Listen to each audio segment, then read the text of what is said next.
প্রথমে আমরা দেখব হচ্ছে স্ক্যাটার ডায়াগ্রাম। তো স্ক্যাটার ডায়াগ্রাম কি? স্ক্যাটার ডায়াগ্রাম হচ্ছে একটা গ্রাফিক্যালি রিপ্রেজেন্টেশন। মনে করলাম যে এটা যদি হচ্ছে একটা গ্রাফ পেপার হয়, তাহলে এখানে এক্স এবং ওয়াই এর বিভিন্ন মানের জন্য হচ্ছে যদি আমরা বিন্দু বসাই, এরকম বিন্দু যদি একাধিক বিন্দু বসাই, এই যে আমরা গ্রাফিক্যালি রিপ্রেজেন্টেশন করলাম, সেটা হচ্ছে স্ক্যাটার ডায়াগ্রাম। তারপরে এদের মধ্যে যদি হচ্ছে আমরা একটা রিলেশন বের করতে পারি, এই যে রিলেশন, যদি আমরা কোনো একটা রিলেশন বিবেচনা করতে পারি, সেটা হচ্ছে কোরিলেশন। তার মানে কোরিলেশন হচ্ছে যে দুই অথবা ততোধিক হচ্ছে ভেরিয়েবলের মধ্যে যে রিলেশনশিপটা আছে, সেটা হচ্ছে কোরিলেশন। তো এই রিলেশনশিপটা বিভিন্ন ধরনের হতে পারে, পজিটিভ হতে পারে, নেগেটিভ হতে পারে, জিরো হতে পারে। তো পজিটিভ কোরিলেশন কি? এই যে এখানে যদি দেখি যে একশো বাড়তাছে এই বিন্দুতে, এখানে যদি চিন্তা করি, তার মানে একশো বাড়ছে, সে ঠিক সেমভাবে হচ্ছে ওয়াই বাড়ছে, তার মানে একশো বাড়তেছে, ওয়াই বাড়তেছে, এরকম যে রিলেশনশিপটা আছে সেটা হচ্ছে পজিটিভ কোরিলেশন। তো তারপরে হচ্ছে নেগেটিভ কোরিলেশনশিপটা যদি দেখি, তাহলে মনে করলাম যে এরকম যদি হয় যে এক্স এই দিকে বাড়তেছে, এই বিন্দুতে যদি চিন্তা করি, তার মানে হচ্ছে এটুকু হচ্ছে এক্স, এটুকু হচ্ছে ওয়াই। ওকে, তার মানে এই বিন্দুতে যদি চিন্তা করি, এই যে এক্স বাড়ছে কিন্তু হচ্ছে ওয়াই হচ্ছে কমছে, তার মানে কি যে একটা বাড়তেছে আরেকটা কমতেছে, এরকম যে রিলেশনশিপটা সেটা হচ্ছে নেগেটিভ কোরিলেশন। আর আরেকটা যদি হয় এরকম যে এক্স বাড়তেছে কিন্তু হচ্ছে ওয়াই এর মানটা হচ্ছে কনস্ট্যান্ট থাকতেছে, তাহলে এরকম যে কোরিলেশন, তার মানে কি একটা বাড়তেছে আরেকটা কোনো হচ্ছে চেঞ্জ হচ্ছে না, এরকম কোরিলেশন হচ্ছে যে জিরো কোরিলেশন। ওকে, তারপর হচ্ছে কোরিলেশনের হচ্ছে কিছু ইম্পর্টেন্স আছে, যেটা হচ্ছে রিডিং করলে মোটামুটি পারার কথা। এরপর হচ্ছে কোরিলেশন অফ কোফিসিয়েন্ট অথবা হচ্ছে কোফিসিয়েন্ট অফ কোরিলেশন।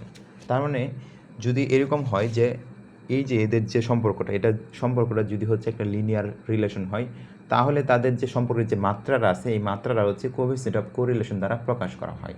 তো বিভিন্ন ওয়ে আছে যেখানে যার মাধ্যমে হচ্ছে আমরা কোফিসিয়েন্ট অফ কোরিলেশন হচ্ছে আমরা বিচার করতে পারবো।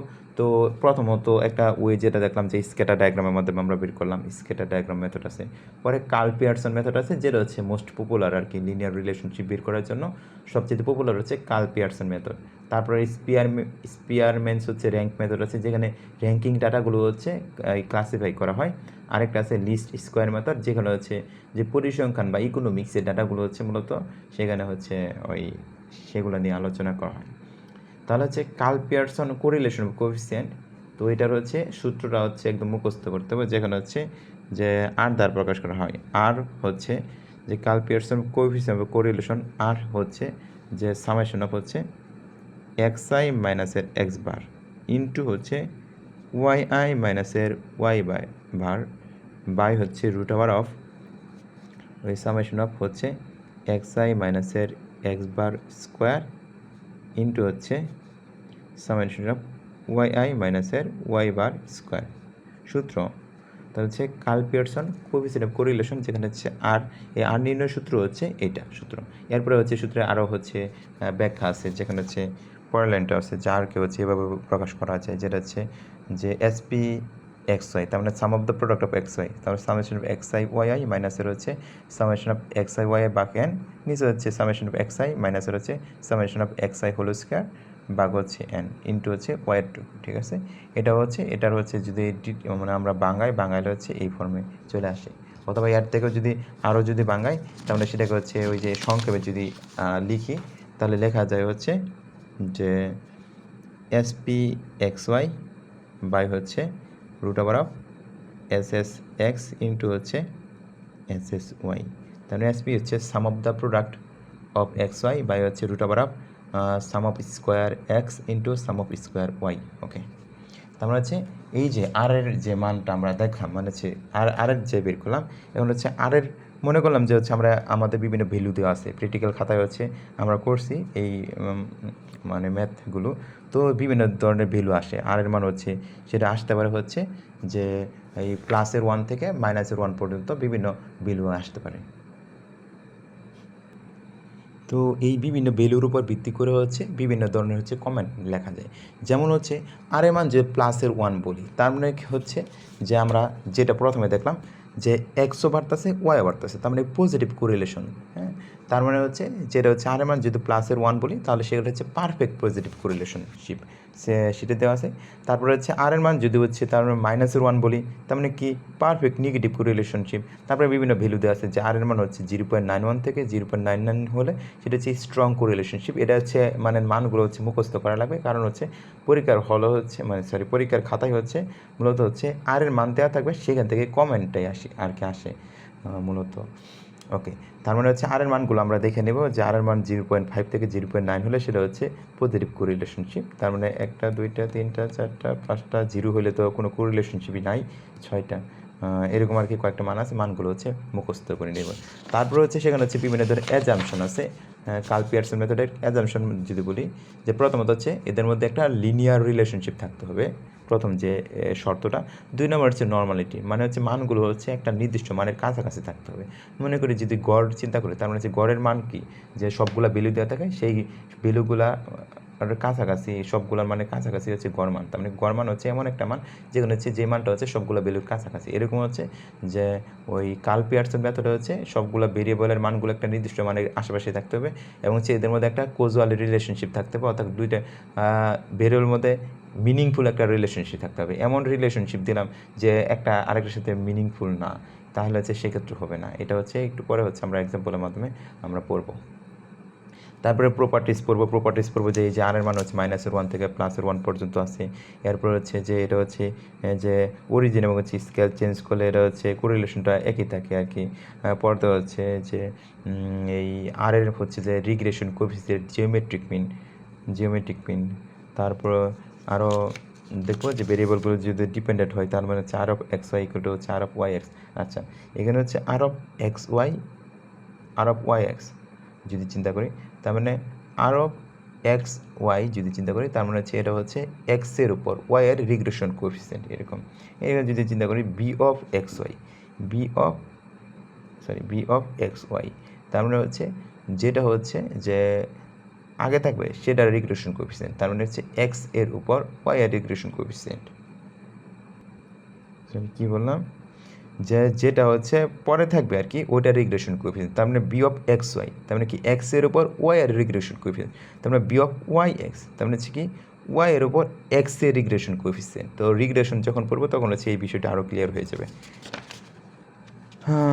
তারপর হচ্ছে অ্যাডভান্টেজ আছে, ডিসঅ্যাডভান্টেজ আছে।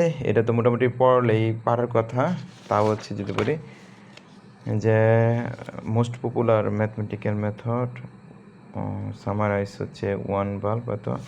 আচ্ছা, ডিসঅ্যাডভান্টেজের ক্ষেত্রে যদি বলি যে নর্মালি হচ্ছে সরল রেখার আমরা সমীকরণ কী করছিলাম যে ওয়াই ইকুয়াল টু হচ্ছে এম এক্স প্লাসের সি, যেহেতু হচ্ছে কোরিলেশন হচ্ছে যে একটা লিনিয়ার রিলেশনশিপ প্রকাশ করে, তার মানে সরল রেখার সমীকরণ হচ্ছে y equal to m x প্লাসের সি। হ্যাঁ, তাহলে যদি এরকম হয় যে ওয়াই ইকুয়াল টু হচ্ছে যেহেতু সবগুলো এক চলক ঘাত হচ্ছে 1, তার মানে ওয়াই ইকুয়াল টু যদি এক্স স্কোয়ার হয়ে যায় তার মানে ঘাত হচ্ছে যদি দ্বিগুণ হয়ে যায়, এরকম রিলেশনশিপটা সেটা হচ্ছে কার্ল পিয়ারসন মেথডে সেটা হচ্ছে ব্যাখ্যা করতে পারে না। আবার অনেক সময় দেখা যায় যে কার্ল পিয়ারসন মেথডে কী করে জাস্ট হচ্ছে মানে হচ্ছে এমন রিলেশনশিপ বের করে যেটার সাথে যেটার কোনো রিলেশনশিপ নাই। মনে করি যে এই যে গরমকাল আসছে, গরমকালে কি যে নর্মালি হচ্ছে যে আইসক্রিম বা আদার্স যেগুলো আছে বরফ জাতীয় যেগুলো আছে যে এই জিনিসগুলো আছে বেশি বিক্রি হয়। আবার অন্যদিকে কী হয় গরমকালে চুরি ডাকাতি যদি বাড়ে, তার মানে এখন যদি এদের মধ্যে রিলেশনশিপ বের করতে বলে তাহলে কার্ল পিয়ারসন মেথডে হচ্ছে এরা রিলেশনশিপ বের করবে যে বরফ বেশি বিক্রি হয় তার জন্য হচ্ছে চুরি ডাকাতি বাড়ে, যদি কার্ল পিয়ারসন মেথড দিয়ে হচ্ছে আমরা করি আর কি। তার মানে মাঝে মধ্যে হচ্ছে কার্ল পিয়ারসন মেথডে হচ্ছে যে এরা হচ্ছে যে এমনভাবে ইন্টারপ্রিট করে যেটা হচ্ছে ভুল। ওকে, তারপর হচ্ছে মোটামুটি হচ্ছে ওই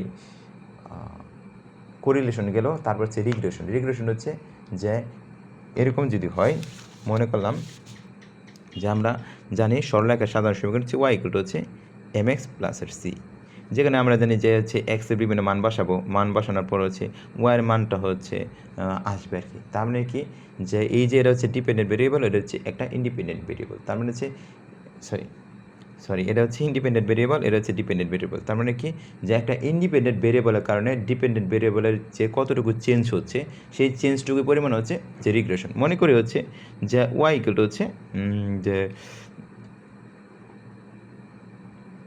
2x প্লাস এটা হচ্ছে 10। তার মানে হচ্ছে যদি এক্সের মান যদি হচ্ছে আমরা এখন যদি মান বসাই যে 2 ইন্টু হচ্ছে এক্সের মান মনে করলাম 5, তার মানে হচ্ছে যদি চিন্তা করি 5 দুগুণে 10 যোগ 10, তার মানে ওয়াইয়ের মান হচ্ছে 20। ওকে, তার মানে হচ্ছে আবার যদি চিন্তা করি যে ওয়াইয়ের মান যদি এক্সের মান যদি হচ্ছে এখানে 5-এর জায়গায় 10 যদি দিই, তার মানে 10 দুগুণে 20, 10 30। তার মানে কি, যে একটা হচ্ছে ইন্ডিপেন্ডেন্ট ভেরিয়েবলের কারণে ডিপেন্ডেন্ট ভেরিয়েবল কতটুকু চেঞ্জ হতেছে, চেঞ্জের যে মাত্রা সেটা হচ্ছে রিগ্রেশন। ওকে, এখন হচ্ছে রিগ্রেশন মেথড করার জন্য আচ্ছা ইম্পর্টেন্স আছে, ইম্পর্টেন্সগুলো হচ্ছে দেখে নিব, পরে অ্যাজাম্পশন আছে ওটার মতোই, সেটা একটু দেখে নিব। এখন হচ্ছে মেথড আছে, তো মেথড আছে দুইটা মেথড আছে, একটা হচ্ছে গ্রাফিক্যাল মেথড যেটা হচ্ছে স্ক্যাটার ডায়াগ্রাম মেথড, আর একটা হচ্ছে অ্যালজেব্রিক মেথড যেটা হচ্ছে least square method. Least square method হচ্ছে মূলত যে ওই যে সর্বনিম্ন বা ন্যূনতম বর্গ পদ্ধতি। ওকে, তো এই পদ্ধতিতে হচ্ছে এমনভাবে করা হয় যে কোনো হচ্ছে যে ওই যে ইউরোনের ট্রাম হচ্ছে সর্বনিম্ন হয় আর কি। তো লিস্ট স্কোয়ার মেথড অনুযায়ী মনে করি যে আমরা হচ্ছে এন পেয়ার অফ যদি আমরা ভ্যালু চিন্তা করি, যেরকম x1 y1 x2 y2 x3 y3 xn n yn, এরকম যদি এন পেয়ার অফ ভ্যালু চিন্তা করি, তাদের ক্ষেত্রে যদি আমরা একটা রিগ্রেশন মডেল তৈরি করি লিস্ট স্কোয়ার মেথডে, সেই মডেলটা হচ্ছে যে ওয়াই ইকুয়াল টু হচ্ছে নর্মালি চিন্তা করি কি, যে ওয়াই ইকুয়াল টু হচ্ছে এম এক্স প্লাসের সি না, বা হচ্ছে এর ব্যবহার হয় সি প্লাসের এম এক্স ওয়াই। তো এটার সাথে যদি মিল রাখি আর কি, যে ওয়াই ইকুয়াল টু হচ্ছে ওই সিটাকে যদি হচ্ছে আমরা আলফা দ্বারা প্রকাশি, তাহলে আলফা প্লাসের হচ্ছে বিটা এক্স আই প্লাসের হচ্ছে ইরোর টার্ম। ঠিক আছে, তার মানে হচ্ছে লিস্ট স্কোয়ার মেথড হচ্ছে যে যদি আমরা এরকম সাপোজ এই এন পেয়ার অফ হচ্ছে ভ্যালু থাকে, তাদের ক্ষেত্রে হচ্ছে আমরা লিস্ট স্কোয়ার মডেল তৈরি করলে সেই মডেলটা পাই ওয়াই ইকুয়াল টু হচ্ছে আলফা প্লাসের বিটা এক্স আই প্লাসের হচ্ছে একটা ইরোর টার্ম। ঠিক আছে, তো লিস্ট স্কোয়ার মেথড হচ্ছে এমন একটা মেথড যেখানে হচ্ছে এই ইরোর টার্মটা হচ্ছে সবসময় হচ্ছে এরা সর্বনিম্ন করার চেষ্টা করে আর কি, হয়তো বা জিরো। তো যদি হচ্ছে যে জিরো যদি হয়, তার মানে সেই ক্ষেত্রে রিগ্রেশন মডেলটা কী হবে, যে ওয়াই ইকুয়াল টু হচ্ছে আলফা প্লাসের হচ্ছে বিটা এক্স আই যদি চিন্তা করি আই, তার মানে এটা হচ্ছে আমরা সবসময় হচ্ছে ইউজ করে থাকি। ওকে, তো এই ক্ষেত্রে হচ্ছে যে বিটার মানটা হচ্ছে নির্ণয়ের একটা সূত্র আছে যেখানে হচ্ছে বিটা, এখন হচ্ছে বিটা অফ এক্স ওয়াই হইতে পারে, বিটা অফ হইতে পারে হচ্ছে ওয়াই এক্স হইতে পারে।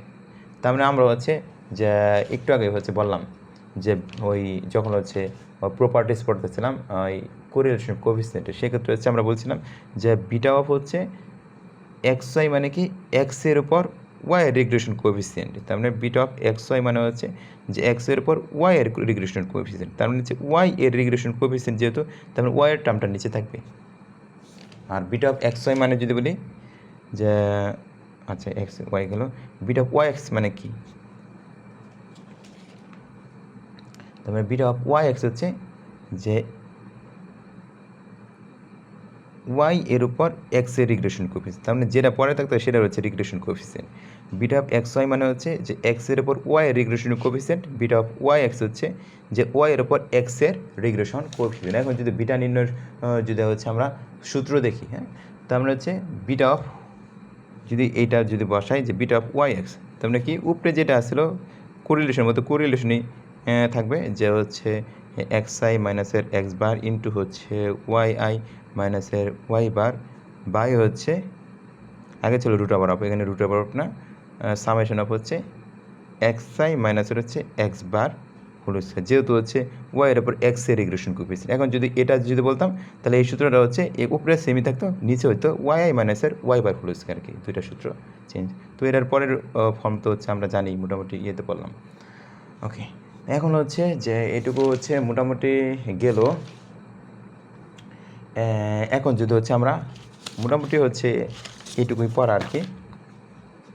আচ্ছা আচ্ছা, এখানে হচ্ছে বিভিন্ন ধরনের হচ্ছে দেওয়া আছে, ওই প্রপার্টিস দেওয়া আছে, প্রপার্টিসগুলো হচ্ছে আমরা পড়ে নেব যে বিটার মান যদি জিরো হয়, তার মানে কি ওয়াই ইকুয়াল হচ্ছে এরকম যদি চিন্তা করি যে ওয়াই ইকুয়াল হচ্ছে এ প্লাসের বি এক্স অথবা হচ্ছে এম এক্স প্লাসের সি, মনে করি সিটা বাদ দিয়ে, সি টার্মটা যেহেতু ইন্টারসেপ্ট আছে এটুকু বাদ দিয়ে যদি চিন্তা যে y equal to m x, তার মানে কি যে ওই বি হিসেবে যেখানে প্রকাশ করে ওই বির পরিবর্তে যদি এম চিন্তা করি তার মানে হচ্ছে এই এমের মানটা হচ্ছে 0 হয়, তার মানে কি ওয়াই ইকুয়াল টু হচ্ছে 0, এই প্লাসের সি ছিল প্লাসের সি টুকু, তার মানে কি এইটুকু হচ্ছে চেঞ্জ হইতেছে না আর কি, এরকম আর কি। যে যদি হয় যে বি 0, তার মানে হচ্ছে y does not change for changing x যতই চেঞ্জ হোক, তার মানে বি যদি 0 হয়, কথার কথা, বা এম যদি 0 হয়, ওয়াই ইকুয়াল টু হচ্ছে এম এক্স প্লাসের হচ্ছে সি। এখন হচ্ছে এমটাই 0, জিরোর সাথে যতই গুণ করি না কেন এটুকু টার্মটা 0ই থাকবে, তার মানে হচ্ছে প্লাসের সি, ওয়াইয়ের মানটা হচ্ছে প্লাসের সি টুকুই আছে, তার মানে ওয়াইয়ের মান বাড়তেছে না কমতেছে না। কথা যদি বলি যে বির মান যদি এক বসাই, তার মানে কে এনে যদি 5 বলি, তার মানে হচ্ছে যে সেটা হচ্ছে 5 একক বাড়তেছে আর কি, এরকম মনে করি। যে পরেতে বলছে যে বির মান যদি হচ্ছে 1, তাহলে হচ্ছে 1 unit change of x result in 1 unit change of value y, বা বি মান 3 মানে কি যে 1 unit change of result 1 unit change of x, তার মানে রেজাল্ট ইন হচ্ছে 3 ইউনিট চেঞ্জ অফ ওয়াই, তার মানে বি মান -3 মানে কি যে 1 ইউনিট চেঞ্জ করে এক্সকে 1 ইউনিট চেঞ্জ করে ওয়াইয়ের মান হচ্ছে -3 ইউনিট হচ্ছে চেঞ্জ হচ্ছে। হ্যাঁ, তো এখন মোটামুটি যেহেতু হচ্ছে সবটুকু হচ্ছে আমরা শীটটা দেখলাম, এখন যদি আমরা কোশ্চেনগুলো দেখি যে পড়ার থেকে আসলে হচ্ছে কোশ্চেন অনেক সহজ আসে। তো প্রথমত যদি চিন্তা করি যে প্রথমত হচ্ছে what is scatter diagram. Scatter diagram কি, এটা তো আমরা পড়লামই। Describe different type of bivariate relationship by scatter diagram, তার মানে হচ্ছে 3 ধরনের আছে, পজিটিভ, নেগেটিভ, জিরো আছে। পরে distinguish between correlation and regression analysis. Correlation and regression অ্যানালাইসিসের পার্থক্য হচ্ছে এই সেটারই হচ্ছে সেটা তো লাস্টেই দেওয়া আছে, লাস্ট পেজে, রিগ্রেশন আর কোরিলেশনের হচ্ছে পার্থক্য। আচ্ছা, এটা গেল 2 নম্বর। যদি চিন্তা করি যে show that the correlation coefficient lies between হচ্ছে -1 থেকে +1 পর্যন্ত আমরা দেখছি কোরিলেশন কোএফিসিয়েন্ট ওই পর্যন্ত থাকে, এবং হচ্ছে explain the following estimation regression equation. তাহলে ওয়াই ইকুয়াল টু হচ্ছে 10 মানে হচ্ছে এ প্লাসের হচ্ছে বি এক্স যেটা পড়ছি, তাই ওয়াই ইকুয়াল টু হচ্ছে 10 প্লাসের 2.5x। তো এক্স হচ্ছে ফিট, যেখানে হচ্ছে এক্স হচ্ছে ফিট, ওয়াই হচ্ছে production. Also estimate production when fit will be 15-25। Okay, এটা হচ্ছে প্রথমে ব্যাখ্যা করতে বলছে। আমি যদি এটা দিয়ে ব্যাখ্যা করে দিই, তার মানে হচ্ছে বাকিটুকু নিজে নিজে পারার কথা। যদি আমরা বলি যে যখন হচ্ছে এক্সের মান 15 মানে ফিটের মান 15, তার মানে গুণন হচ্ছে 2.5 গুণন 15 দেবো এরকম, যে ওয়াই ইকুয়াল টু হচ্ছে 10 যোগ হচ্ছে 2.5 গুণ হচ্ছে 15, তার মান দিব, দেওয়ার পর হচ্ছে ওয়াইয়ের মানটা যেটা আসবে সেইটুকুতে প্রোডাকশন। তার মানে ফিডের পরিমাণ যদি 15 কেজি হয়, তাহলে প্রোডাকশন হচ্ছে এত কেজি হবে। আবার ওয়াইয়ের মানটা যদি হচ্ছে বলি যে হচ্ছে ওই 25 কেজি, তার মানে কি ওয়াইয়ের মানটা যদি 25 কেজি বলি, তার মানে 2.5 গুণন হচ্ছে 25 মান যুগ 10 দিয়ে যেটা আসবে প্রোডাকশন ওটা আসবে। তার মানে কী দেখতেছি যে এক্সের মান যদি হচ্ছে আমরা 1 একক চেঞ্জ করি, তার মানে সেক্ষেত্রে ওয়াইয়ের মান বাড়তেছে হচ্ছে 2.5 একক করে। তার মানে হচ্ছে এক্স মান 15 একক দিয়ে হচ্ছে আমরা বের করবো, এই ক্যালকুলেশন করে বের করবো। এক্সের মান হচ্ছে 25 একক দিয়ে হচ্ছে আমরা ক্যালকুলেশন করে বের করবো। এর আগের ইয়ারের যদি কোয়েশ্চেন দেখি, তো প্রথমত হচ্ছে যে বলছে what is Karl Pearson correlation coefficient, এটা তো বললামই। Write down the properties of correlation coefficient, এটাও দেখছি। যে briefly describe the different type of correlation using scatter ডায়াগ্রামে 3 ধরনের আছে, এটাও দেখছি। ওকে, পরে হচ্ছে বলছে describe the method of least square method, obtain method, regression of coefficient. Okay, বলছি ইন্টারপ্রেট হচ্ছে বির মান যখন হচ্ছে এত এবং হচ্ছে আর অফ এক্স ওয়াই এত। ওকে, তার মানে বির মান হচ্ছে এক্স ওয়াই, বির মান হচ্ছে আমরা বললাম যে ওয়াই ইকুয়াল হচ্ছে যে এ প্লাসের হচ্ছে বি এক্স, তার মানে বির মান 0.75 মানে কি যে এক্সের মান যদি হচ্ছে 1 একক চেঞ্জ হয়, তাহলে ওয়াইয়ের মান হচ্ছে এত পরিমাণ বাড়বে। এক্সের মান 1 একক বাড়লে ওয়াইয়ের মান হচ্ছে এত একক বাড়বে আর কি বির মান। আর সেখানে হচ্ছে আর অফ এক্স ওয়াই মানে কি আর দ্বারা আমরা জানি কোরিলেশন প্রকাশ করে, তো কোরিলেশন দ্বারা হচ্ছে সম্পর্ক বোঝায়। তার মানে আর অফ এক্স ওয়াই যদি বলি 0.90, তার মানে আমরা এই শিটে পড়ছিলাম যে আর অফ এক্স ওয়াই 0.90, তার মানে হচ্ছে যদি সেটা হচ্ছে আর এর মান হচ্ছে 0.9 হয়, সেটা হচ্ছে একটা পজিটিভ কোরিলেশন আছে। তার মানে হচ্ছে এদের মধ্যে একটা পজিটিভ কোরিলেশন আছে, বোঝাইছে। আর হচ্ছে ওই বলছে যে 1 একক চেঞ্জ হলে এক্সের মান হচ্ছে 1 একক চেঞ্জ হলে ওয়াইয়ের মান হচ্ছে এত একক চেঞ্জ হয়, শেষ আর কি। তার মানে হচ্ছে আমরা দেখলাম যে পড়া যতটুকু হচ্ছে কঠিন, তার থেকে বেশি সহজ হচ্ছে প্রশ্ন।